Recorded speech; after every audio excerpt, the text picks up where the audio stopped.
40대, 50대가 되면서 갑자기 삶이 공허하게 느껴지시나요?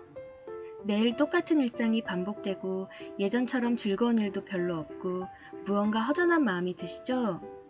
나이가 들어서 그런가 하고 넘기기 쉽지만 이런 증상들은 단순한 노화가 아닙니다. 바로 중년 우울증이라고 불리는 현상인데요. 실제로 건강보험 심사평가원 자료를 보면 40대, 50대 우울증 환자는 해마다 증가하고 있습니다. 특히 여성의 경우 40대에서 우울증 진료 건수가 급증하죠. 오늘은 중년 우울증이 왜 찾아오는지, 그리고 현실적으로 어떻게 극복할 수 있는지 함께 알아보겠습니다. 먼저 중년 우울증이 왜 생기는지부터 이해해 보겠습니다. 첫 번째, 호르몬의 급격한 변화입니다.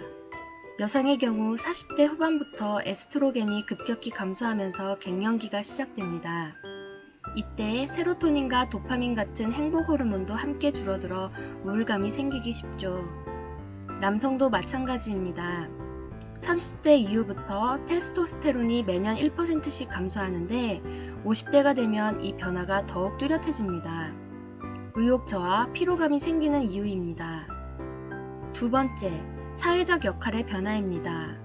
자녀들이 독립하면서 빈둥지 증후군을 경험하거나 직장에서는 후배들에게 자리를 내주고 은퇴를 준비해야 하는 시기죠. 지금까지 자신을 정해했던 역할들이 흔들리면서 정체성에 혼란이 옵니다. 세 번째, 신체적 노화와 건강 불안입니다. 체력이 예전 같지 않고 여기저기 아픈 곳이 생기기 시작합니다. 동시에 부모님의 건강도 염려되고 나도 언젠가는 하는 죽음에 대한 불안도 커지죠. 이 모든 변화가 동시에 몰려오면서 마음이 흔들리는 건 지극히 자연스러운 현상입니다. 그렇다면 중년 우울증의 증상은 어떤 것들이 있을까요? 첫 번째, 만성적인 피로와 무기력입니다. 충분히 잤는데도 아침에 일어나기 힘들고 하루 종일 에너지가 없습니다. 게으른 게 아니라 정말 몸이 안 따라준다고 표현하시는 분들이 많죠. 두 번째, 즐거움의 상실입니다. 예전에 좋아하던 취미나 활동에 흥미가 떨어집니다. 드라마를 봐도 재미없고 친구들과 만나는 것도 귀찮아집니다. 심리학에서는 이를 무쾌감증이라고 부릅니다. 세 번째, 예상치 못한 짜증과 분노입니다. 사소한 일에도 화가 나고 가족들에게 예전보다 예민하게 반응합니다. 나중에 후회하지만 그 순간에는 감정 조절이 잘 안 되죠. 네 번째, 자기 가치감의 하락입니다. 나는 이제 쓸모없는 사람이야. 가족들에게 짐만 되고 있어. 같은 생각이 자주 듭니다. 객관적으로는 그렇지 않은데도 자꾸 자신을 비하하게 됩니다. 다섯 번째, 수면 장애입니다. 잠들기 어렵거나 자꾸 깨거나 새벽에 일찍 깨서 다시 잠들지 못합니다. 수면의 질이 떨어지면서 낮에 더욱 피곤해지는 악순환이 반복되죠. 이제 본격적으로 극복 방법을 알아보겠습니다. 첫 번째는 생활 루틴 관리입니다. 우울증의 특징 중 하나가 생활 리듬이 깨진다는 건데요. 이를 다시 정상화하는 것이 회복의 첫걸음입니다. 수면 패턴 정리하기. 매일 같은 시간에 잠자리에 들고 같은 시간에 일어나세요. 주말이라고 늦잠을 자면 오히려 월요일이 더 힘들어집니다. 잠이 안 와도 침대에 누워있는 시간을 일정하게 유지하는 것이 중요합니다. 햇볕 쬐기. 오전 10시에서 12시 사이에 30분 정도 밖에 나가보세요. 햇볕을 쬐면 세로토닌이 생성되고 밤에는 멜라토닌으로 전환되어 숙면에 도움이 됩니다. 연구에 따르면 하루 30분 햇볕 쬐기만으로도 우울 증상이 20% 이상 개선된다고 합니다. 가벼운 운동하기. 격한 운동을 할 필요는 없습니다. 하루 20분에서 30분 산책만 해도 충분해요. 운동할 때 분비되는 엔돌핀은 천연 항우울제 역할을 합니다. 오늘은 몸이 너무 안 좋다 싶으면 집 앞 편의점까지만 걸어가는 것도 좋습니다. 두 번째는 작은 성취 쌓기입니다. 우울할 때는 큰 목표가 부담스럽게 느껴집니다. 대신 오늘 하루만, 딱 하나만이라는 마음으로 작은 목표를 세워보세요. 구체적이고 실현 가능한 목표 세우기. 오늘은 설거지를 하자. 오늘은 친구에게 안부 문자를 하나 보내자. 오늘은 좋아하는 음악을 한 곡 들어보자. 이런 식으로요. 목표를 달성하면 뇌에서 도파민이 분비되면서 성취감을 느낍니다. 이 작은 성취감들이 모이면서 점점 더 큰 일들을 할 수 있는 에너지가 생기죠. 성취 목록 기록하기. 스마트폰 메모장이라도 좋으니까 오늘 해낸 일들을 적어보세요. 아무리 사소해도 괜찮습니다. 오늘 양치질을 했다. 오늘 옷을 갈아입었다. 또 충분한 성취입니다. 우울할 때는 자신이 아무것도 안 하고 있다고 느끼기 쉬운데 실제로는 생각보다 많은 일들을 하고 있거든요. 이를 시각화해서 보는 것만으로도 자존감이 올라갑니다.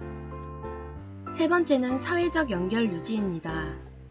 우울할 때는 사람 만나기가 귀찮고 힘들어집니다. 하지만 역설적으로 이때일수록 사람들과의 연결이 더욱 필요해요. 혼자 고립되지 않기. 매일 누군가와 대화를 나누세요.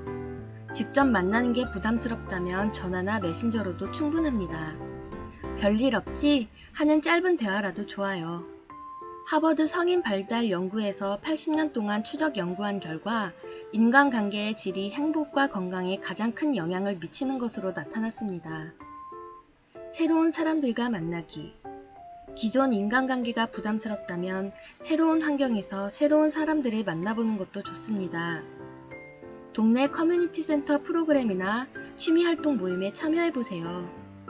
같은 관심을 가진 사람들과 만나면 자연스럽게 대화가 이어지고 새로운 자극을 받을 수 있습니다. 도움 요청하기. 민폐 끼치기 싫다. 내 문제는 내가 해결해야 한다. 생각하지 마세요. 주변 사람들에게 솔직하게 힘들다고 말하는 것도 중요합니다.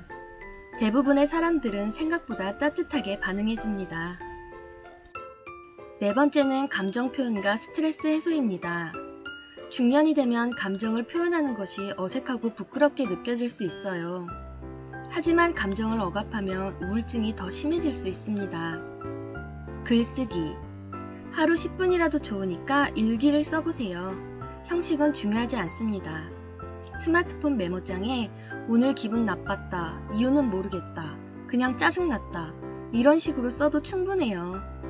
펜실베이니아 대학교 연구에 따르면 부정적인 감정을 글로 표현하는 것만으로도 스트레스 호르몬인 코르티솔 수치가 감소한다고 합니다. 창작 활동. 글쓰기가 어렵다면 그림을 그리거나 음악을 듣거나 요리를 해보세요. 뭔가를 만들어내는 과정에서 카타르시스를 경험할 수 있습니다. 실력은 중요하지 않아요. 과정 자체가 치유가 됩니다. 울기. 우는 것을 참지 마세요. 눈물에는 스트레스 호르몬을 배출하는 기능이 있습니다. 울고 나면 실제로 마음이 한결 가벼워지죠. 혼자 있을 때 슬픈 영화를 보면서 펑펑 우는 것도 좋은 방법입니다. 다섯 번째는 전문가의 도움을 받는 것입니다. 많은 분들이 정신과 가는 것은 정신이 이상한 사람들이 가는 곳이라고 생각하시는데 이는 완전히 잘못된 편견입니다. 상담의 필요성. 우울증은 감기처럼 누구나 걸릴 수 있는 질병입니다. 감기 걸리면 병원 가듯이 마음이 아프면 전문가를 찾는 것이 당연한 거예요. 특히 2주 이상 우울감이 지속되고 일상생활에 지장이 있다면 반드시 전문가와 상담받으시기 바랍니다. 치료 방법들. 상담 치료는 크게 인지행동치료, 정신분석치료, 가족치료 등이 있습니다. 어떤 방법이 맞는지는 개인차가 있으니까 전문가와 상의해서 결정하시면 됩니다. 필요한 경우 항우울제 처방을 받을 수도 있어요. 요즘 항우울제는 예전과 달리 부작용이 훨씬 적어졌고 중독성도 거의 없습니다. 주변의 시선에 흔들리지 말기. 병원 다닌다는 걸 숨길 필요도 부끄러워할 필요도 없습니다. 오히려 자신의 문제를 정확히 파악하고 해결하려는 현명한 선택이에요. 정신건강의학과 외에도 각 지역 정신건강복지센터에서 무료 상담을 받을 수 있으니 부담 갖지 마시고 문의해보세요.